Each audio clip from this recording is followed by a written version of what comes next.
यानंतर जाऊया पुण्यामध्ये. पुण्यात मुरलीधर मोहोळ विरुद्ध अजित पवार हा संघर्ष आणखी वाढण्याची शक्यता. एकीकडे पुण्याचे पालकमंत्री म्हणतात पुण्यातील कोयता गँग गुन्हेगारी संपली पाहिजे, त्याचवेळी ते गुन्हेगारांना तिकीट देतात. हे अजित पवारांच्या कुठल्या तत्वात बसतं, असा सवाल मुरलीधर मोहोळांनी केला. यालाच उपमुख्यमंत्री अजित पवारांनी प्रत्युत्तर देत टीका केली. एकाला परदेशात पळून जायला कोणी मदत केली असं म्हणत निलेश घायवळवरून अजित पवारांनी भाजप नेत्यांना सवाल केलाय.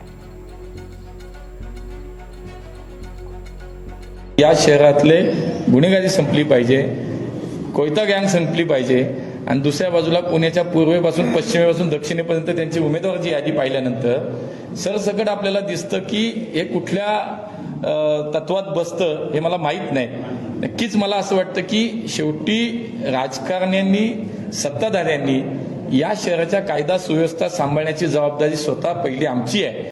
या संदर्भात मी पुण्याच्या प्रेसमध्ये बोलणार आहे. त्याबद्दल मला एवढंच सांगायचंय, कारण माझ्या एका सहकार्याने सांगितलं एका व्यक्तीला परदेशात जायला कोणी मदत केली. जरा डोकं खाजवा दाखवा.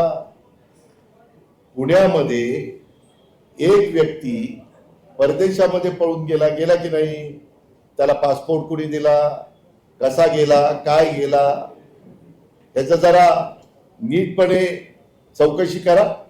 आणि त्यांनी पण वेगवेगळ्या लोकांनी वेगवेगळ्या निवडणुकीमध्ये कुणाकुणाला उमेदवारी दिलेली आहे गेल्या 15-20 वर्षात, त्याचंही रेकॉर्ड काढा.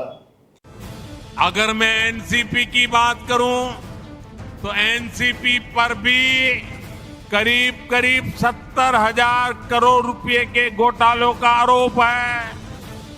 महाराष्ट्र स्टेट कोऑपरेटिव बैंक घोटाला, महाराष्ट्र सिंचाई घोटाला, अवैध खनन घोटाला, इनकी लिस्ट भी बहुत लंबी है. तुम्हाला माहिती माझ्यावर 70,000 कोटीचा भ्रष्टाचाराचा आरोप झाला ना. ज्यांनी केलं त्या सगळ्यांच्या बरोबर मी सरकारमध्ये आहे ना.